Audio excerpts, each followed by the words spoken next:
एक पेड़ तो ले ही सकते हैं। चलो इधर संविधान, क्या प्रस्तावना चल रहा था? प्रस्तावना में पूरा प्रकृति वगैरह सब देख लिए थे। अब एक प्रश्न बच गया है कि प्रस्तावना, सबसे बड़ा प्रश्न है ये, प्रस्तावना संविधान का भाग है कि नहीं।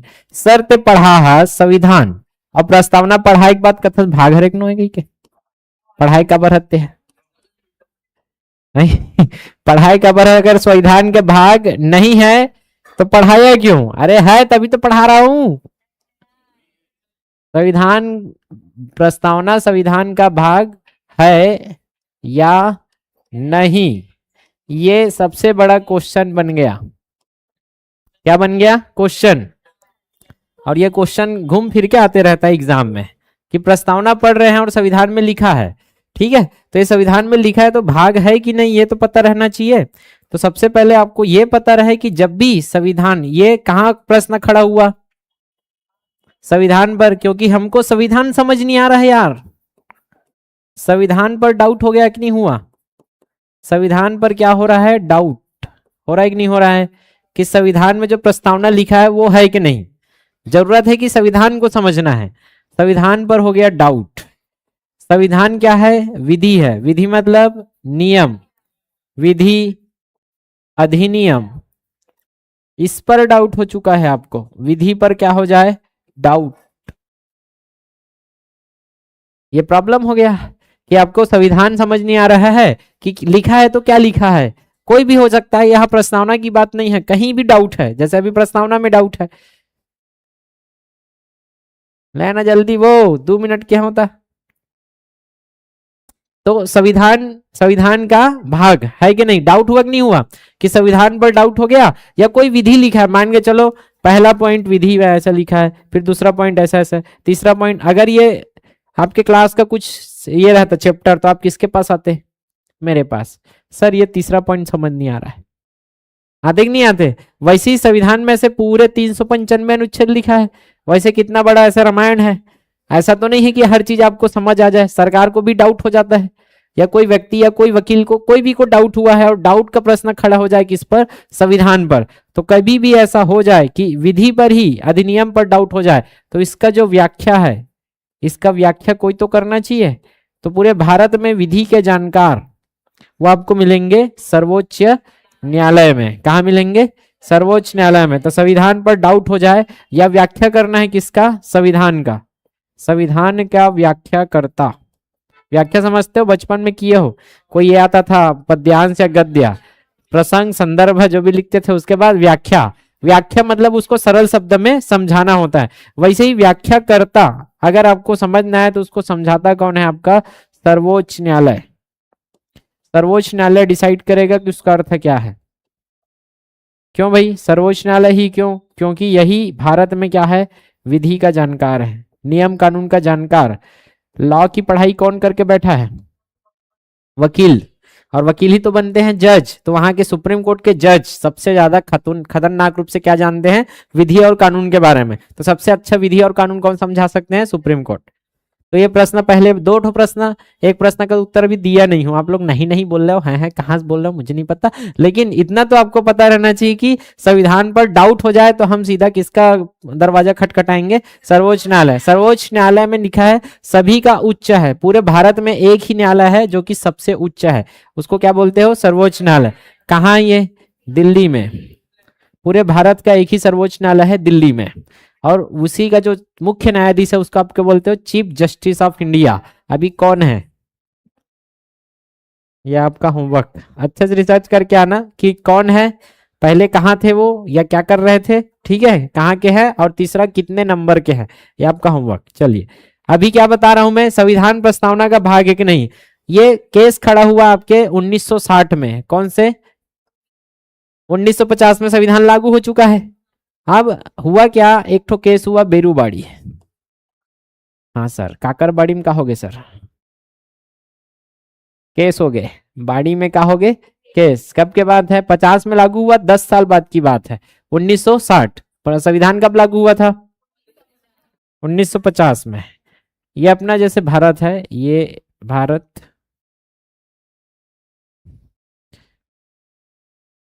ठीक, यहाँ क्या है? पश्चिम बंगाल, ठीक है। और इधर से ऐसे, इधर कौन सा देश है, ये आपका क्या है, ऐसे बनता है आपका पश्चिम बंगाल, ठीक है। तो जब बंटवारा हुआ था ना, तो ये बना आपका पश्चिम बंगाल, ठीक, और ये बना आपका पाकिस्तान। सर ये बांग्लादेश है, नहीं, ये क्या बना था, पूर्वी पाकिस्तान बना था, और ये बना था आपका पश्चिमी पाकिस्तान। ये बांग्लादेश कब बना था, याद करो, 1972 में। 1971 का पाकिस्तान के साथ युद्ध हुआ था, हमारा भारत और पाकिस्तान का युद्ध हुआ 1971 में। तो इधर युद्ध चला, इधर युद्ध चला, तो उस समय कौन थी मैडम, इंदिरा गांधी। तो 1971 का युद्ध हमने जीता था, पाकिस्तान हार गया। अब जीतने के बाद हमने उनके 72,000 सैनिकों को कब्जे में लिया था, किनका, पाकिस्तानी, ठीक है। तो इंदिरा गांधी ने शर्त रखा, और ये यहाँ इसको, क्योंकि ये पाकिस्तान वाले इस पाकिस्तान को अपना क्षेत्र मानते नहीं थे, इसको गुलाम की तरह ट्रीट करते थे, तो इसको ना इस पाकिस्तान से आजादी टाइप का दिलाया, कौन, इंदिरा गांधी। और ये पूर्वी पाकिस्तान से बांग्लादेश कब बना था, 72 में। ये पूरा इतिहास हम लोग पढ़ते हैं, ठीक है। तो उस समय तो पूर्वी पाकिस्तान है, कब की बात है, 1900। तो जब विभाजन हुआ ना, तो विभाजन कैसे हुआ था, माउंटबेटन योजना के तहत। बेरूबाड़ी केस में माउंटबेटन योजना आपने पढ़ा होगा, कि माउंटबेटन कैसे आप दिलाया था, मैं माउंटबेटन से बटन दबा दिया था क्या, ये बटन किसका दबा दिया इसने, विभाजन। तो इस योजना के तहत, माउंटबेटन योजना के तहत भारत को दो भाग में बांटा गया, एक तो आपका क्या था, पाकिस्तान, और एक क्या था आपका, भारत। और यहाँ दोनों के बीच में सीमा खींचा गया। तो इसी माउंटबेटन योजना के तहत सर रेड क्लिफ को ये काम दिया गया, क्या खींचने के लिए, सीमा खींचने के लिए। तो कहां कहां सीमा खींचेगा ये इधर सीमा खींचा एक ठो, ये जिसको आप कौन सा लाइन कहते हो, रेड क्लिफ लाइन। क्यों रेड क्लिफ बोलते हैं, इसलिए क्योंकि इसने किस खींचने वाला कौन था, रेड क्लिफ। ये पाकिस्तान, और ये पाकिस्तान को भी कौन खींचा है, ये भी लाइन कैसा रखा लाइन है, रेड क्लिफ लाइन। तो भारत और पाकिस्तान के बीच वाला लाइन भी रेड क्लिफ बोला जाता है। अब हुआ था क्या था, ये मुस्लिम बहुल था, इसलिए इसको क्या बनाया था, मुस्लिम ज्यादा थे, इसलिए इसको पाकिस्तान बनाया था। और यहाँ क्या थे, हिंदू ज्यादा थे।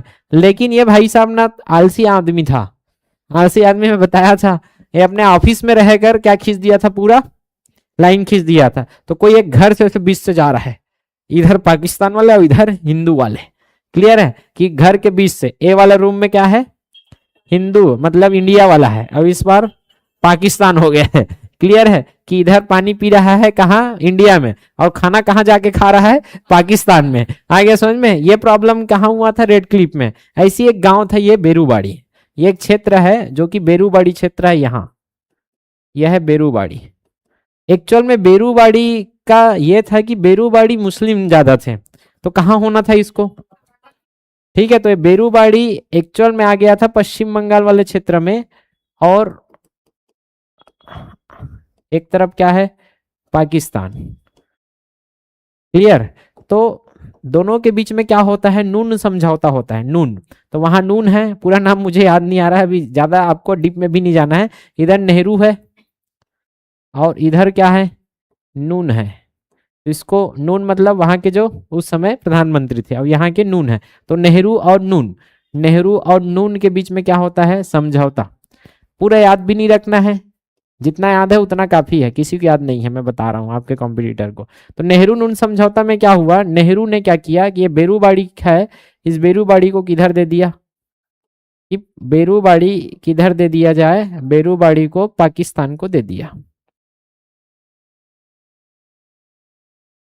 ठीक। किसको मजा नहीं आएगा, जिसको भारत में रहना है उसको मजा नहीं आया। हम तो भारत में रहना चाहते हैं, और बाड़ी का तो घर के बाड़ी है, दे दे। आगे समझ में करके, यहाँ बेरूबाड़ी के लोग ने क्या किया कि आपको हक ही नहीं है कि भारत के जमीन को दूसरे को दे दो, भारत तो अखंड है ना यार, भारत तो अखंड है, कैसे दे सकते हो। तब बेरूबाड़ी के इस झमेले में बेरूबाड़ी के लोगों ने किधर राष्ट्रपति को एक पत्र लिखा, ऐसी कहानी है, ठीक है। तब राष्ट्रपति ने प्रश्न पूछा, राष्ट्रपति ने प्रश्न पूछा, क्या प्रश्न पूछा, किससे पूछेगा, कौन है जवाब, नहीं, विधि के संविधान के जवाब देने वाला कौन है, सुप्रीम कोर्ट। सर्वोच्च न्यायालय से प्रश्न पूछा, सर्वोच्च न्यायालय से, कि क्या सरकार जो है, नेहरू सरकार है, प्रधानमंत्री कौन है उस समय, नेहरू, 60 में नेहरू है, तो क्या सरकार भारत के कोई क्षेत्र को दूसरे देश को दे सकती है क्या? तब यहां होता है केस, सर्वोच्च न्यायालय में एक केस होता है, और वो केस का नाम था इसी नाम पर, बेरुवाड़ी केस। बेरुवाड़ी केस की प्रश्न क्या था, क्या सरकार जो है, ठीक है, कोई क्षेत्र किसी देश को सौंप सकती है, कोई क्षेत्र किसी देश को सौंप सकती है, देश को, वो भी सामान्य विधि बनाकर, सामान्य विधि बनाकर, विधि से कि संशोधन करना पड़ेगा, कि संविधान में क्या जरूरी है, संशोधन। एक्चुअल में ये प्रश्न क्यों खड़ा हुआ, क्योंकि संशोधन करना कठिन है, संविधान में बदलना है ना। तो अगर ये संसद है, संसद में मान के चलो कितने लोग हैं, अभी 543 लोग हैं, चलो ठीक है, अब इसमें के 2/3 लोग हाँ बोलना चाहिए अगर संसद में संशोधन करना है तो। और नॉर्मल विधि बनाने के लिए मात्र कितने, आधा लोग। विधि के लिए क्या चाहिए, आधा लोग की मंजूरी, और संशोधन के लिए क्या चाहिए, 2/3। ये 50% होता है आधा, और ये होता है 66%। सोचो, ये सब आगे पढ़ोगे आप, कि अगर मुझे कोई यहाँ नियम पारित करना है, देख भाई ये ढाल हमन देना चाहथन बांग्लादेश ला, के जन हाँ बोल थो, ऐसे कि आधा जन पार के मन हाँ बोल, हाँ चल देते थन, समझ में, ये सामान्य विधि से दे दिया, लेकिन बाद में क्वेश्चन उठाए थे, पूछ दिस सर ते सामान्य विधि से कैसे दे सकथस, ये तो संविधान के बात रही से, संविधान बोलते हैं हमारा भारत अखंड है, हम भारत को नहीं दे सकते, संप्रभु क्षेत्र है, कैसे दे सकते हो आप, आया समझ में। इधर से प्रश्न खड़ा हुआ, तो फिर राष्ट्रपति ने सुप्रीम कोर्ट से पूछा, कि सुप्रीम कोर्ट ने बोला लास्ट में, नहीं आप नहीं दे सकते, आपको संविधान में क्या करने की जरूरत है, संशोधन। मतलब ये आधा लोग बोले हैं, इससे नहीं चलेगा, आधे के साथ और 16% और चाहिए, केवल 50% हाँ बोलने से नहीं होगा, आप संशोधन करके दे सकते हो। तो नेहरू के सामने प्रश्न खड़ा हो गया, तब जाके संविधान संशोधन से बेरुवाड़ी को हमने किसको दिया था, पाकिस्तान को। तो बेरुवाड़ी केस में क्या बोला, इसी जगह तो बोला, इधर बहस चली है और इधर क्या बहस चला है, इधर कौन खड़े हैं, इधर है जज, ठीक है, एक कटघरे में, इधर कटघरा है, ठीक है, और इधर एक कटघरा है, इधर में कौन है, गवर्नमेंट ऑफ इंडिया, भारत सरकार, आ रहा समझ में, कौन, नेहरू, इधर भारत सरकार जवाब देगा, और इधर कौन जवाब देंगे, याचिकाकर्ता, जिन्होंने याचिका डाली है कि ये गलत है करके, आया समझ में। अब याचिकाकर्ता क्या बोलते थे, कि हमारा भारत क्या है, हमारा भारत है क्या, अखंड है, हमारा भारत क्या है, हमारा भारत संप्रभु है, हम लोग क्या हैं, संप्रभु है, हमारे भारत में एकता होनी चाहिए, एक है, ठीक है, और बहुत कुछ, प्रस्तावना के बहस, प्रस्तावना के ऊपर बहस चलता था, प्रस्तावना अलाउ नहीं करता है, ऐसे करके अलाउ नहीं करता कि सरकार क्या करे, ये जमीन दे। तब जज ने पहले ये क्वेश्चन उठाया कि आप प्रस्तावना बहुत कर लिए यार, प्रस्तावना संविधान का भाग नहीं है, गई थी सीधा, क्लियर है। तो उस समय जो केस हुआ था बेरुवाड़ी केस, आप प्रस्तावना के आधार पर सरकार को गलत मत ठहराओ, कुछ दूसरा आधार दो, ठीक है। तब दूसरा आधार के द्वारा ये केस जीत गया, हालांकि भारत सरकार ने सीधा संविधान संशोधन किया, लेकिन यहां जो निर्णय आया था वो निर्णय क्या था, कि प्रस्तावना संविधान का भाग नहीं है, सीधी सी बात, का संविधान का भाग नहीं है। तो कौन सा केस है ये, संविधान का भाग नहीं, और संविधान का भाग नहीं है तो क्या यहां से कोई शक्ति मिलती है सरकार को, नहीं, ना तो ये सरकार पर कोई शक्ति देती है, सरकार को कोई शक्ति नहीं देती, कोई शक्ति नहीं मिलती, नहीं मिलती, और ना ही अंकुश लगाती है, अंकुश मतलब लगाम, ना ही सरकार को रोकेगी और ना ही शक्ति देगी, मतलब प्रस्तावना टाइम पास का परिचय है बस, ऐसे करके कौन बोल रहे हैं, जज। ना तो ये भाग है, ना तो सरकार को रोकेगी और ना ही सरकार को शक्ति देगी, तो फिर फालतू कब लगा हो यार याचिका करता तुम, ऐसे करके। तो बाद में हालांकि केस जीत जाते हैं, और बहुत सारा रहता है ना, फिर उनके वकील और बहुत सारे पॉइंट रखेंगे, देखिए सर संशोधन करना जरूरी है, ऐसा है, हमारा क्षेत्र है, संविधान के संशोधन मतलब संविधान में बदलाव की जरूरी है, तो संशोधन द्वारा होना चाहिए। तो जज ने क्या बोला, संशोधन कीजिए, तब नेहरू ने संशोधन द्वारा उसको दिया था, ठीक है। लेकिन यहाँ प्रश्न यही खड़ा हुआ था बेरुवाड़ी केस से, कि प्रस्तावना भाग है कि नहीं, तो भाग है। तो यहाँ से क्या क्या प्रश्न समझ में आ सकता है कि बेरूबाड़ी केस कब हुआ? 1960 में। ठीक है, तो बाड़ी बाड़ी में 60 खा लेना। और ये बेरूबाड़ी कहाँ? पश्चिम बंगाल वाला क्षेत्र था, जिसको नेहरू नून समझौता के द्वारा दिया गया था। कहाँ? पाकिस्तान को। लेकिन कैसा दिया था? सामान्य विधि बनाकर। इसलिए केस खड़ा हुआ कि सामान्य विधि से कैसे दे सकते हो? 50% नहीं, जब 66% हाँ बोल देंगे तब जाके आप दे देना। क्लियर है? तो तब भी 66% तो नेहरू के, गांधी वाला चल रहा है, उधर तो कांग्रेसी बैठे हैं, तब भी संशोधन करके लोग दे दिए। 1960 के बाद 1960 में संशोधन हुआ था आपका, हम लोग पढ़ेंगे, 9वां संशोधन हुआ था, उसके तहत दे दिए थे। ये संशोधन में पढ़ाऊंगा। अभी हमारा प्रश्न क्या था? प्रस्तावना संविधान का भाग है कि नहीं है? तो जज ने सीधा नकार दिया, नहीं है रे बाबा, प्रस्तावना टाइम पास है, टेंशन नहीं ले रहे, न तो ये शक्ति देती है और न ही शक्ति लेती है, बस परिचय है मात्र। क्लियर है? जो भी है संविधान के अंदर लिखा है ना, उसके हिसाब से आप बहस करो। ये था बेरूबाड़ी केस। इसके बाद एक केस और आया जिसको बोलते हैं खतरनाक केस पूरे संविधान में, पूरे इतिहास में, वो है केशवानंद भारती। ये आपको ऐसे कंठस्थ रहना चाहिए, चिपरा वाला। चिपरा वाला मतलब ठीक है, रात में 2 बजे उठा के भी पूछ दी तब वो याद रहना चाहिए। 1973 कब है केशवानंद भारती केस? 1973, 13 साल बाद। क्लियर है? केशवानंद भारती केस में भी आपका क्या हुआ था? इसमें भी जजों पूरा पीठ बैठी थी, संविधान पीठ। इसका पूरा और इतिहास हम लोग पढ़ेंगे बाद में, अभी मैं शॉर्ट में लेके चल रहा हूँ। संविधान पीठ मतलब आपके 13 जज बैठे थे इसमें। कितने जज? 13 जज ने सुनवाई किया था इसमें। 13 जज से बैठते थे और पूरा वकील का चलता था। अब तक की सबसे बड़े जज पीठ है ये, जज बेंच पीठ। ठीक है, तो सबसे बड़ी बेंच 13 जजों की। अब 13 जज का डिसीजन था, और इसमें 13 जजों में से 7 ने हाँ बोला और 6 ने ना बोला। तो 7 के निर्णय, क्योंकि बहुमत से चलेगा, तो 7 ने क्या बोला? 7 ने जो बोला वही चलेगा, 6 ने नकार दिया। तो यहाँ का निर्णय क्या आया था? मूल संरचना। निर्णय आया क्या? मूल संरचना का सिद्धांत। मूल संरचना का सिद्धांत। अब मूल संरचना का सिद्धांत कैसे आया? मूल संरचना का सिद्धांत मतलब क्या है? मूल मतलब जड़। मूल मतलब जड़, जैसे पेड़ निकला है, उसका जो मेन चीज है वो क्या है? मूल है, जड़। वैसी संरचना मतलब जो मेन है, जो कि प्रमुख संरचना है। कहने का मतलब संविधान के प्रमुख बातें, संविधान के मुख्य बात, मुख्य, मूल मतलब मुख्य संरचना अर्थात प्रावधान। संविधान में अगर कोई नियम लिखा है, क्या नियम लिखा है? जैसे हमारे भारत के सबसे बड़े ये है कि हम संप्रभुता हैं, लोकतंत्र है कि नहीं? सर्वोच्च न्यायालय, विधि का शासन है, विधि के ऊपर कोई नहीं है, मोदी भी नीचे है किसके? संविधान के। ये सब हमारी क्या है? मुख्य संरचना। अब चाहे नेहरू अगर क्या करना चाहे, उसमें संशोधन करना चाहे, बोले ना कल मोदी का उदाहरण दिया, मेट्रो, कबू कबू आते मोदी का आत्मा, आज नहीं यही लगा थे। मित्रों, हम बहुमत जीत चुके हैं। आज से 5 वर्ष का जो चुनाव है वो 20 वर्ष बाद होगा मित्रों, क्योंकि हर 5 वर्ष में बहुत पैसा चला जाता है।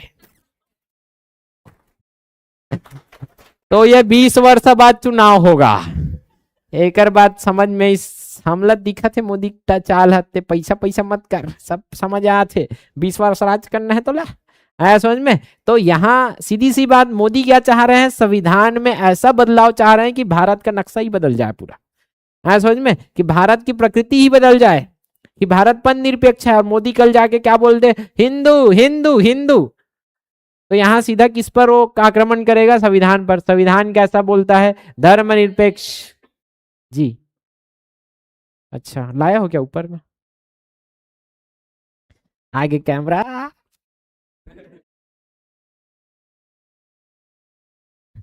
कहाँ है? अच्छा, ठीक, साइन करना।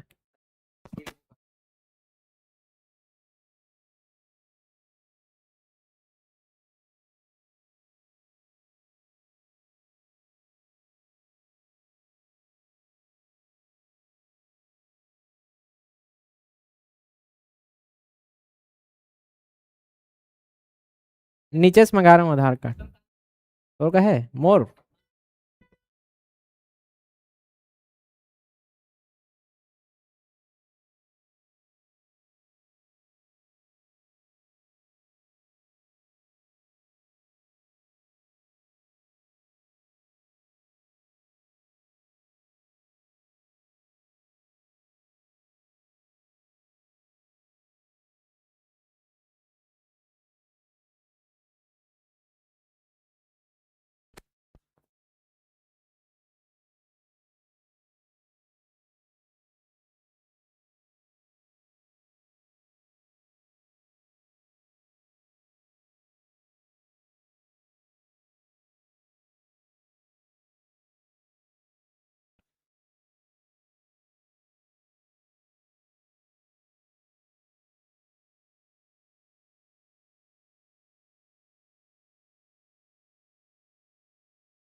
आ गया आ गया।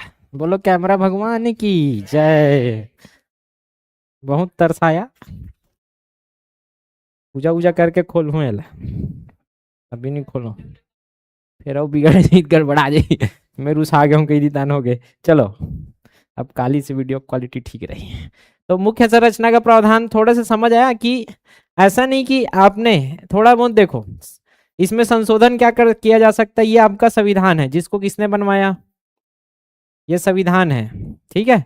ये संविधान है जिसको संविधान निर्माताओं ने बनाया था। आप थोड़ा बहुत मस्त करो ना यार, मस्त इधर टिकली लगा दो, लिपस्टिक लगा दो, ठीक है, नथनी पहना दो, मस्त अच्छा दिखता है संविधान में, अच्छा बदलाव, ठीक है। आपने पूरा क्या किया, एक हाथ को मिटा दिया। बताओ, मतलब भारत को जैसा चाहते थे संविधान बनाने वाले, आपने पूरा उस संविधान का ही तहस नहस कर दिया। ऐसा कर सकते हैं क्या सरकार? नहीं। क्यों? क्योंकि इस केशवानंद भारती केस वाला जो मामला है, ये केस जमीन विवाद से चालू हुआ था। हम पूरा डिटेल में पढ़ेंगे एक आध दिन, अभी तो मैं प्रस्तावना के हिसाब से पढ़ा रहा हूँ, ठीक है। तो वो विवाद से चालू हुआ था और वहां ये सिद्धांत दे के इसको खत्म किया कि आप ऐसा वैसा संशोधन नहीं करोगे कि मूल संरचना को ही क्या मिल जाए, आंच आ जाए, कि संविधान की प्रकृति नहीं बदलनी चाहिए। संविधान अर्थात भारत की प्रकृति में परिवर्तन ना हो, परिवर्तन ना हो। वाह, सत्यानाश करो मन के। एक सेकंड इधर आइए आप, मैं आपको इधर इसमें का फोटो खींच लीजिए। अच्छा हाँ, अभी SIR फॉर्म डलवा रहे हैं ना, तो घर ले गए हैं। ओ दिमाग खराब करो मन के।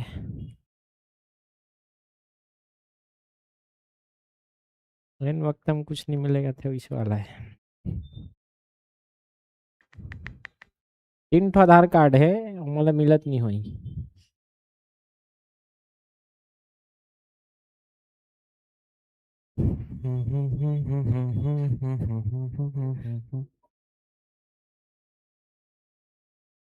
कहाँ किस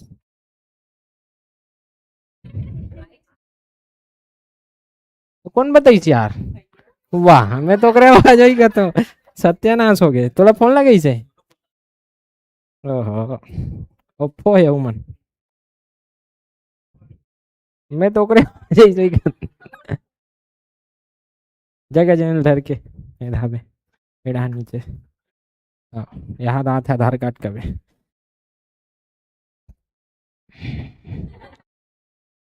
10वीं फोटो है वो। चलो संविधान गरम गएगा। चलो, संविधान भारत की क्या है प्रकृति में, आराम से चलते हो। अभी थोड़ा लेट लेगा, धीरे धीरे चालू हो। भेजे हो गजेंद्र, भैया कहाँ है? अच्छा, संविधान भारत की प्रकृति में क्या हो, परिवर्तन ना हो, ऐसा संशोधन कर सकते हो, ठीक है। अब प्रस्तावना का जब ये आया तो इसमें संविधान के पीठ का निर्णय था, किसका? केशवानंद भारती का, कि आप क्या करो, संविधान है, एक प्रस्तावना है कि नहीं है, तो हाँ है, बोल दिया किसने? प्रस्तावना संविधान का भाग है, ये परिवर्तन कर दिया। तो सर्वोच्च न्यायालय के पहले जो जज थे उन्होंने नहीं बोल दिया था, जबकि प्रस्तावना भाग है करके कौन बोलना है? केशवानंद भारती। और चूंकि ये 13 जजों के बेंच है, वो छोटे बेंच था, चूंकि यहाँ तो 13 जज बैठे थे, तो याद रखना हम लोग जब न्यायालय पढ़ेंगे ना, तो उसमें आएगा कि 5 जज है, तो इसके जो निर्णय है उसको पलट सकते हैं 7 जज, इसका निर्णय है उसको पलट सकते हैं 9 जज। हमेशा क्या होता है? विषम में। क्यों? सम रहेगा, 6 जन है, 3-3 अगर हो जाए तो गड़बड़ हो जाएगा। हर बार विषम जज बैठते हैं, जजों की बेंच। तो ऐसे करते करते 11 जज और ये 13 जज, सोचो लंबा केस चला है, ये कई बार बैठे हैं जज, और ये 13वां जज की बेंच है, जो अभी तक की सबसे बड़ी बेंच थी। इन्होंने बोल दिया है कि संविधान क्या है, प्रस्तावना का भाग है, तो छोटा मोटा बेंच कुछ नहीं कर सकता है। अगर संविधान भाग, प्रस्तावना भाग नहीं है बोलना है, तो 15 जजों की बेंच बैठेगी, तभी इसको नकार सकते हैं हम। आए समझ में? तो प्रस्तावना भाग है, क्यों है? तो वहां थोड़ा सा इसमें तर्क दिया गया। तर्क क्या था कि जैसे संविधान पारित हुआ, क्या संविधान जैसे ही, संविधान में जितने भी नियम हैं संविधान जैसे ही प्रस्तावना को अपनाया गया है, प्रस्तावना को क्या किया गया है, पारित किया गया है, पारित किया है। तो जैसे संविधान संविधान है, तो संविधान में जितने भी नियम हैं, संविधान के अन्य नियमों जैसे ही प्रस्तावना को क्या किया गया है, ऐसे लिख देता हूं, संविधान में अन्य नियमों के जैसा, नियम जैसा ही क्या किया, जैसे ही प्रस्तावना को क्या किया है, पारित किया है। पूरा सत्यानाश हो गया। प्रस्तावना को क्या किया है, पारित। तो क्या संविधान जैसा ही है ये भी? हाँ है। तो इस संविधान को जैसे अपनाया था संविधान निर्माताओं ने, प्रस्तावना को भी वैसे अपनाया है। तो संविधान प्रस्तावना भी भाग है। और चूंकि प्रस्तावना भाग है तो आप इसमें संशोधन कर सकते हो, क्योंकि संविधान में संशोधन हो सकता है। संशोधन मतलब बदलाव। आप प्रस्तावना में चाहो तो बदलाव कर सकते हो, संशोधन कर सकते हैं। तो ये दूसरा क्वेश्चन आ गया। हाँ जी, पारित मतलब जैसे बाकी नियम धीरे में चर्चा हुआ। अरे यार ठीक है, बाकी जैसे नियम, कोई भी नियम बना, अनुच्छेद नंबर 1, तो उसमें चर्चा होगा। चर्चा होने के बाद बहस का निर्णय आएगा कि हाँ ये ठीक है, ये नियम ऐसा होना चाहिए करके आप उस नियम में क्या किए, चर्चा की है। और लास्ट में क्या करोगे, वोटिंग, कि कितने लोग चाहते हैं संविधान में ये नियम रहे करके। तो 50% से ज्यादा लोगों ने चाहा, इसलिए उस नियम को किस में डाल दिया आपने, संविधान में। वैसी प्रस्तावना पर क्या हुआ, बहस चर्चा, और उसको अक्टूबर में अपना लिया था करके बताया था, याद करो 16 अक्टूबर को। तो प्रस्तावना को अपना लिया तो इसमें भी बढ़िया चर्चा बहस हुआ कि देखो भाई हम लोग ऐसे लिख रहे हैं संविधान को, हम भारत के लोग भारत को एक संपूर्ण प्रभुत्व बना रहे हैं। तो इसको पहले चर्चा हुआ, पूरा बहस हुआ, उसके बाद इसको वोटिंग के द्वारा अपनाया गया। तो जैसे पूरे संविधान को अपनाया वही उसी प्रक्रिया में आपने किसको अपनाया है, प्रस्तावना को। तो बस संविधान को अपनाया तो प्रस्तावना भी तो उसी के अंदर में अपनाया है बाकी नियमों की तरह। तो प्रस्तावना को अलग कैसे बोल दिया संविधान से, वो भी संविधान का भाग है। अब संविधान का भाग है तो पूरे संविधान में बदलाव कर सकती है कौन, सरकार। क्यों? क्योंकि जनता कर सकती है, जनता ही तो भारत है। जनता ने पावर किसको दिया है, सरकार को, अर्थात संसद, सरकार नहीं संसद। और संसद कर सकती है संशोधन, ये बोल दिया किसने, 1973 में। क्योंकि जनता ही कर रही है संशोधन, जनता अपने ऊपर राज करती है, जो नियम बनाना है बना सकती है संसद। लेकिन ध्यान क्या रखना है, मूल संरचना में परिवर्तन नहीं आना चाहिए। आप जैसा परिवर्तन करना है करिए, क्योंकि आप क्या हो, जनता हो। संसद जो चाहिए कर सकती है, लेकिन ध्यान में क्या रखना है, सुप्रीम कोर्ट ने बोल दिया है मूल संरचना नहीं बदलना चाहिए, कि जनता को धोखा नहीं दे सकते आप। आया समझ में, जनता ने आपको अच्छे बात के लिए भेजा है। तो संविधान में परिवर्तन जरूरी है। क्यों जरूरी है, समय के साथ। 50 में अलग था वो बात अलग है, और आज की बात अलग है। तो समय के साथ बदलाव तो चाहिए, तो आप जो बदलाव करना है करो यार, लेकिन ध्यान ये रखना मूल संरचना में आज नहीं आना चाहिए। ये संशोधन तो क्या प्रस्तावना संशोधनीय है, क्या प्रस्तावना संविधान का भाग है? यही प्रश्न सबसे ज्यादा पूछा जाता है पेपर में, तो मैंने पूरा इसको डिटेल में समझा दिया है, ठीक है। लेकिन क्या ध्यान में रखना पड़ेगा, मूल संरचना को ध्यान में रखना है। तो संशोधन और बदलाव कर सकते हैं। तो ये कब की बात है, 1973। इसके जस्ट 3 साल बाद क्या होता है, संशोधन, वो होता है 42वां संशोधन। क्या होता है, 42वां संविधान संशोधन, संविधान संशोधन। इससे पहले कितने बार आप बदलाव कर चुके हो संविधान में, 40 बार। 42वां का मतलब है ये 42वां बार आप संविधान में कहीं ना कहीं बदलाव कर रहे हो। तो 42वां संविधान जो हुआ, 4 और 2 6, ये हुआ 1900 में ही होगा, लेकिन 4 2 6 7 6 7 4 2 6 7 1976 में हुआ है आपका संविधान संशोधन, इंदिरा गांधी के समय। और ये खतरनाक बदलाव था, इसलिए इसको कई बार मिनी संसद भी बोल दिया जाता है, मिनी संविधान। क्या बोल दिया जाता है, क्योंकि संविधान में बहुत बड़े बड़े बदलाव किए गए थे, बहुत सारे बदलाव। क्लियर है, ये 42वां नंबर को समझ आ रहा है। कोई पुस्तक है, जो पुस्तक क्या है, नियमों का दस्तावेज है आपका, पूरा नियम धियम का पुस्तक है संविधान। अब 42 में कौन थी, इंदिरा गांधी। 76 में इंदिरा गांधी ने बहुत सारे बदलाव कर दिए थे उस पुस्तक में, और उस बदलाव का नाम था 42वां। कब हुआ करके पूछेगा तो 4 और 2 6 7 1976 में। ठीक है, उसी समय ये लोग किसमें भी बदलाव किए थे आपके प्रस्तावना में, क्योंकि 73 में बोल दिया था किसने, सर्वोच्च न्यायालय ने क्या बोला था कि ये संविधान का भाग है प्रस्तावना भाग है, आया समझ में, है, इसलिए संशोधन भी कर सकते हो, 73 में बोल दिया तो मैडम इंदिरा गांधी ने संशोधन कर दिया। तो सर संशोधन कहाँ किया, तो ये जो शब्द पढ़ते हो दूसरा शब्द, हे प्रभु समाज के इन पंथ लोगों को, तो प्रभु तो पहले ही थे हम लोग, लेकिन पंथ और समाज नहीं था उसमें, आया समझ में। तो इंदिरा गांधी ने डाला है, इंदिरा गांधी ने क्या डाला, पंथ निरपेक्ष शब्द, कौन सा शब्द, ये शब्द अभी जो पढ़े हैं ये 50 वाले में नहीं था, ये कब आया 76 वाले, 76 के बाद, 76 के बाद जब प्रस्तावना पढ़ोगे 76 के पहले वाले में पंथ निरपेक्ष नहीं दिखेगा, उससे पहले भी भारत पंथ निरपेक्ष था।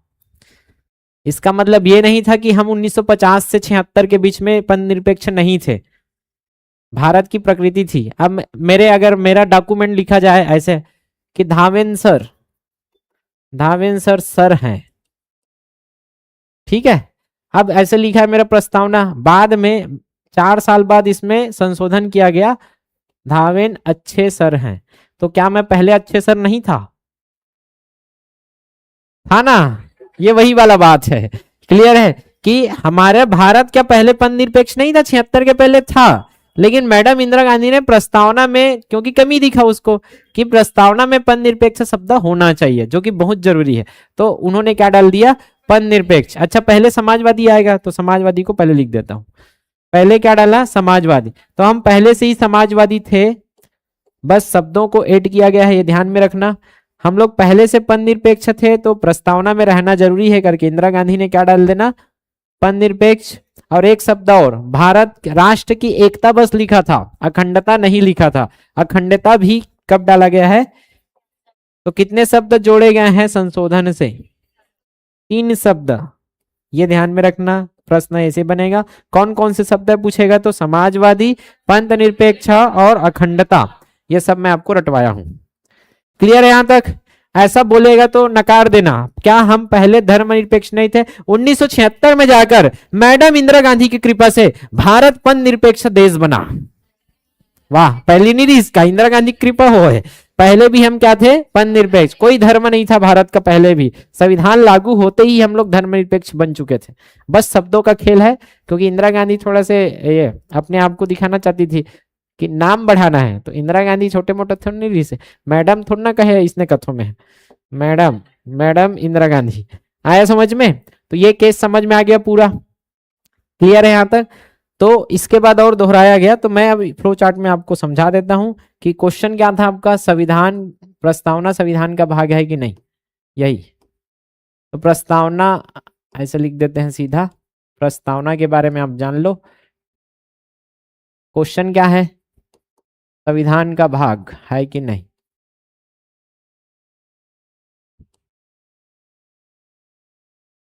है कि नहीं।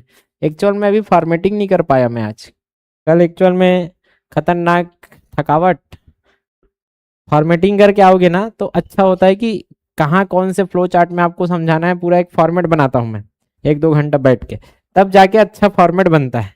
और कल यहाँ जात ले 5 बज गए, ओकर बाद ना रात में कुछ नहीं करने दादा, तुम पार्टी करे होता, हम कुछ नहीं किया क्योंकि तबीयत इतना खतरनाक लग रहा था, खिचड़ी खा ना कुछ नहीं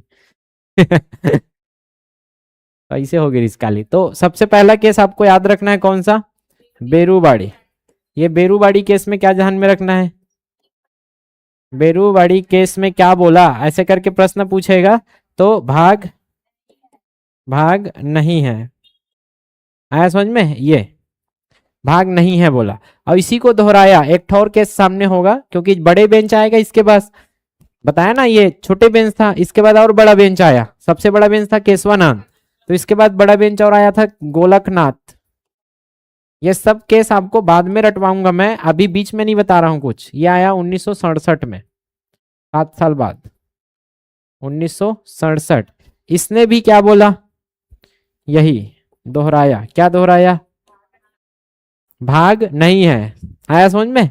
फिर आया मोड़, कब आया मोड़, 73 में, कौन सा केस आया, केशवानंद भारती। कितने जज बेंच थे इसमें? 13 जन। कब हुआ? 1900। इसका डिटेलिंग देखना है तो उधर लिखा हूं पेज में, ये शॉर्टकट नोट्स है। क्लियर है? इसने बोला संविधान का भाग है, संविधान का भाग है, भाग है। ठीक है, संविधान का भाग है। इसके बाद 2 और केस हुए। बम्बई मामला आता है, एसआर बम्बई केस। ये सब आप आगे पढ़ोगे, अभी तो 2 महीना पढ़ना है। SR Bombay case, SR Bombay case आता है 94 में। इसमें क्या दोहराया? यही बात को। इसके बाद जो भी केस आया है, जैसे LIC मामला आता है, मैं बस लिखवा रहा हूं, आपको पढ़ लेना है एक बार कि अगर पेपर में आ जाता है ऐसा कुछ तो हाँ वही बात को दोहराया जाता है। कहने का मतलब इसको भी नकारा नहीं गया है, संविधान का भाग है बोल दिया तो वो भाग है अभी तक। क्लियर है यहां तक? किसी को डाउट? एक लाइन में याद रहना चाहिए, उधर का डिटेल याद है या नहीं है उससे कोई फर्क नहीं पड़ता, इतना तो बेसिक याद रहे आपको। ठीक, इसके बाद प्रस्तावना, लास्ट शब्द ये बनेगा प्रस्तावना से रिलेटेड कि सरकार, अभी बताया ना, सरकार को शक्ति मिलती है कि नहीं मिलती, ये पहला क्वेश्चन, पहला क्वेश्चन ये रहेगा, सरकार को शक्ति। तो अभी क्या बताया मैं? ना तो ये सरकार को शक्ति देती है, सरकार को कोई भी शक्ति नहीं देती, कोई भी शक्ति नहीं देती। मतलब सरकार प्रस्तावना में लिखा है करके कुछ भी कदम नहीं उठा सकती, सरकार को कोई भी शक्ति नहीं देती। कहने का मतलब जैसे अब संविधान का, यह संविधान है, पुस्तक है, इसमें बहुत सारे नियम लिखे हैं, पता है ना। तो सरकार क्या बनाती है? आधार, 5वें अनुच्छेद के आधार पर हम ये कर रहे हैं, ऐसे करके बताती है। तो सरकार ये नहीं बोल सकती कि प्रस्तावना में ऐसा लिखा है फलाना चीज इसलिए हम कर रहे हैं। आया समझ में? वो क्यों नहीं बोल सकती? क्योंकि प्रस्तावना सरकार को कोई शक्ति नहीं देती। प्रस्तावना में लिखा है इसलिए सरकार कर रही है तो वो गलत है। अगर कहीं और लिखा है वो कर रही है संविधान में, तो संविधान से शक्ति किसको मिलती है? सरकार को, क्योंकि संविधान ही बताती है सरकार क्या करेगी। बताया था ना, सबसे ऊपर में कौन है? संविधान। और संविधान में जो लिखा है उसके आधार पर कौन चलती है? सरकार। तो संविधान ही बताती है कि सरकार क्या करेगी, लेकिन संविधान में जो प्रस्तावना है वो नहीं बताती, प्रस्तावना से शक्ति नहीं मिलती। इसका मतलब यह है, बाकी संविधान के बाकी पार्ट से मिलती है शक्ति। समझ आ गया यहां तक? तो यह प्रश्न बनेगा, क्या संविधान के भाग में लिखा करके अंकुश लगाती है? लगाम या अंकुश भी नहीं लगाती, अर्थात शक्ति छीनती भी नहीं है, शक्ति छीनती भी नहीं है, मतलब कोई कंट्रोल नहीं करती है, सीधी सी बात। शक्ति या लगाम बोल दे, अंकुश लगा दे, ऐसा कोई काम नहीं करती है प्रस्तावना। कि आप ये नहीं बोल सकते कि प्रस्तावना में फलाना चीज लिखा है इस कारण से सरकार ये नहीं कर सकती। बेरूबाड़ी केस में ऐसे तो बोल रहे थे, जज साहब को क्या बोलते थे? हे जज साहब, हम लोग संप्रभुत्व हैं, भारत की जनता चाहती है कि हमारा देश हमारे पास रहे, और प्रस्तावना में लिखा है इसलिए नेहरू जी हमारी जगह को बांग्लादेश को नहीं दे सकते। तो एडन जज की एटी आते पहले प्रस्तावना भाग न हो रहे, प्रस्तावना कोई शक्ति दे भी नहीं और कोई शक्ति ले भी नहीं, तब प्रस्तावना के आधार पे कुछ मत बोल। मतलब प्रस्तावना को आप भाषा या विषय बना ही नहीं सकते विवाद के लिए, ना तो ये सरकार को शक्ति दे रही है न ले रही है। तो दूसरा कुछ पॉइंट हुई बताया आते हैं, प्रस्तावना में लिखा है या नहीं लिखा उससे कोई फर्क नहीं पड़े, सीधी सी बात। आगे समझ में? कोई कंट्रोल नहीं है किसका? प्रस्तावना का सरकार पर, सीधी सी बात, ना तो देती है और ना ही लेती है। दूसरा क्या बनेगा? प्रस्तावना संशोधनीय है कि नहीं? क्या है संशोधनीय है कि नहीं? संशोधनीय है। क्या है? संशोधनीय है। कौन सा केस था अभी? कितना बार संशोधन हुआ है अभी तक? एक बार हुआ है अभी तक। कितना बार हुआ है? तो ये 1950 से अभी तक 75 सालों में एक बार संशोधन हुआ है, और वो संशोधन क्या था? 42वां संविधान संशोधन 1900, कॉन्स्टिट्यूशन अमेंडमेंट एक्ट। इसको भी ध्यान में रखना, आगे बताऊंगा मैं। कॉन्स्टिट्यूशन मतलब संविधान, अमेंडमेंट मतलब संशोधन, अमेंडमेंट संशोधन, एक्ट मतलब अधिनियम। तो 42वां संविधान संशोधन अधिनियम, जब भी ऐसा लिखा है मतलब संशोधन के बारे में लिखा है। ठीक है, तो 42वां नंबर के जो संशोधन था वो कब हुआ था? 1900। कैसे याद करना है? 4 2 6 7। ठीक है, इसको क्या बोला जाता है? मिनी कॉन्स्टिट्यूशन, क्योंकि मिनी संविधान लिख दिया था उस समय। किसने? मैडम इंदिरा गांधी ने। और इससे कितने शब्द जुड़े? 3 शब्द क्या क्या थे पूछेगा तो? समाजवादी, ठीक है, पंथ निरपेक्ष और अखंडता, ये तीनों शब्द। क्या इससे पहले आप नहीं थे अखंड? क्या इससे पहले समाजवादी नहीं थे? पंथ निरपेक्ष है, मतलब ये शब्द बस था। क्लियर है? भारत पहले से था, ये ध्यान में रखना। बस नोट लिख देता हूं ताकि आपको पता चले कि भारत पहले से था। भारत पहले से ये क्या रखता था? प्रकृति रखता था। इसको बस शब्दों में लिखा गया है। जैसे धावन सर पहले से अच्छे थे, लिखा नहीं है, उससे क्या आया समझ में? इधर आ जाओ। संशोधनी के बाद न्यायालय में वाद योग्य है कि नहीं, इसको अब भी समझाया हूं, चलो बताओ। न्यायालय में वाद योग्य मतलब वाद विवाद कर सकते हो कि नहीं? वाद योग्य है या नहीं? वाद योग्य नहीं है। अरे अभी तो बुला हो।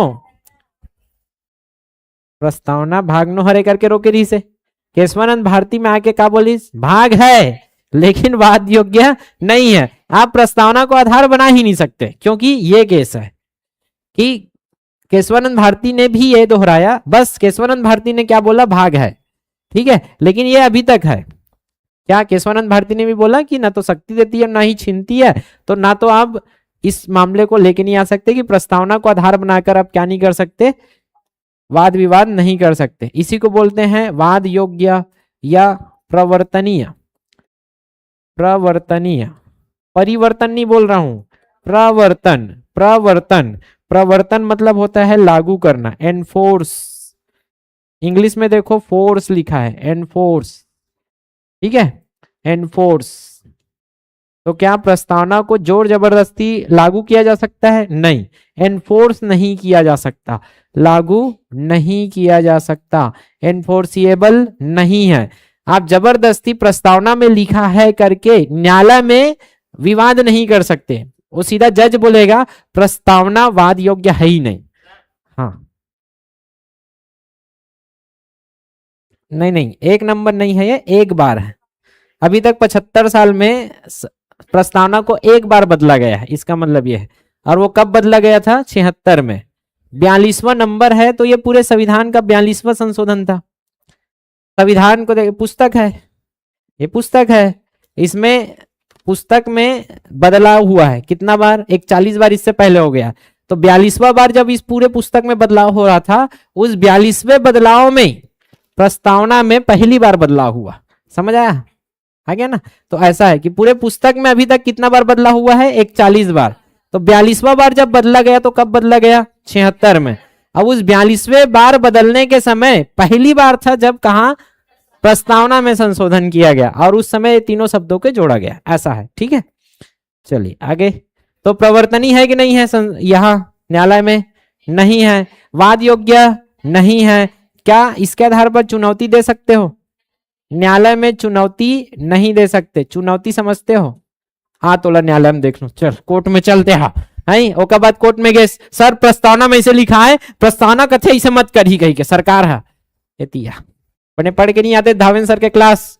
प्रस्तावना वाद योग्य नहीं है रे बेटा, न्यायालय में प्रस्तावना को आधार नहीं बना सकते हो। है समझ में? तो न्यायालय में चुनौती नहीं दे सकते। न्यायालय में प्रस्तावना को आधार बनाकर, ऐसा लिख देता हूं ताकि आपको लंबा चले। प्रस्तावना को क्या बनाकर? आधार बनाकर चुनौती नहीं दे सकते। समझ आ गया? ये अलग अलग तरीके से मैंने एक ही बात को समझाया है, क्योंकि प्रश्न में ऐसे ऐसे घुमाता है। संविधान सरल है, भाषा कठिन है इसका। जैसे कई लोग इस प्रवर्तन को ही नहीं समझ पाते हैं, उसको लगता है परिवर्तन।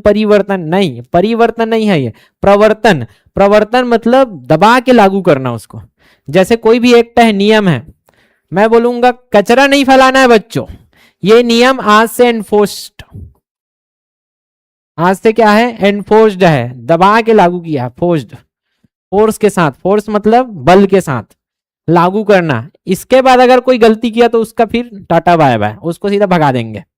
ऐसे करके फिर आपने कचरा बंद किया। नहीं तो फिर कचरा निकालते तो पूरा चॉकलेट का झिल्ली निकला रहता है। अभी कम हुआ है, कम नहीं खत्म ही हो गया लगभग। अब कुछ नए बच्चे बता दे रहे थे, नए आए हैं तो मतलब कचरा ला कहाँ करना है, डस्टबिन में डालना है, और जब तक कचरा आपका हाथ में है तब तक जेब में डालना है। हाँ समझ में, गंदगी छोड़ना हो गया यार आपका जेब, ओकर पहली तो जेबे से निकाले रहे हो। और अब तुम्हारे छिए से अगर कचरा गंदा हो जाते, तुम्हारे झिल्ली झिल्ली छिए से, तो तू ही मन गंदा हो। हाँ समझ में। अरे भाई जब तक वो आपके हाथ में है तब तक गंदा नहीं हुआ है, उसको कहाँ डालो, जेब में। गिरा के थोड़ा उठाने के लिए बोल रहा हूँ, उसके बाद फिर कहाँ लेके डालो, डस्टबिन में। और यहाँ मेरे बहुत सारे सीसीटीवी काम कर रहे हैं। नहीं दिखा सर, अरे तुम्हारे बीच में बैठे हैं। हाँ समझ में, वो लोग हमारे घर के सदस्य हैं जो इसको घर मानते हैं, तो अपने घर को गंदगी करने नहीं देना है। समझ में आ गया ना। कोई करता है तो उसको समझाना है, ए भाई तो हमारे घर के सदस्य बने ना। हाँ तो उठाओ वाला डस्टबिन में डाल, क्योंकि आप सहते हो ना यार, उसी के अंदर में तो आप रहोगे फिर 7 दिन, क्योंकि संडे को ही साफ हो पाता है क्लास। तो गंदगी नहीं करना है, अगर कोई दूसरे करता है तो समझा दो उसको, यहाँ नियम है नहीं करना है। हाँ समझ में, निस्सर जानदारी देख ले भाई, मैं बता दूं। ठीक है तो, और ये एक बात और है पता है, एक लड़का खतरनाक था, वो साइड वाला जो बाथरूम है लड़का वाला, लड़की वाला इधर तो लड़की है, हालांकि उसमें लड़का लड़की नहीं है, खाली रहता तो कोई भी हम चला जाया करो। आप बड़े हो चुके हो, ये नहीं होना चाहिए कि लड़की घुसे है, नहीं ये लड़की के है खाली है तब होकर खड़े हो, नहीं। आप बड़े हो चुके हो, कल ऑफिस में एक जगह काम करोगे, वहां कलीग्स होंगे, लड़की लड़का सब एक ही बाथरूम होगा। हाँ समझ में, तो कोई फर्क नहीं पड़ता है यहाँ लड़का लड़की से। खाली है तो घुस जाओ, ये दादागिरी नहीं चलना चाहिए वहां, ये लड़की खड़े निकलते हैं कि जो घुस गए। अरे भाई माना हो इंसानियत, ठीक है। अब वहां क्या था, दोनों में टफ है, तो एक लड़का ऐसे गोल ऐसे,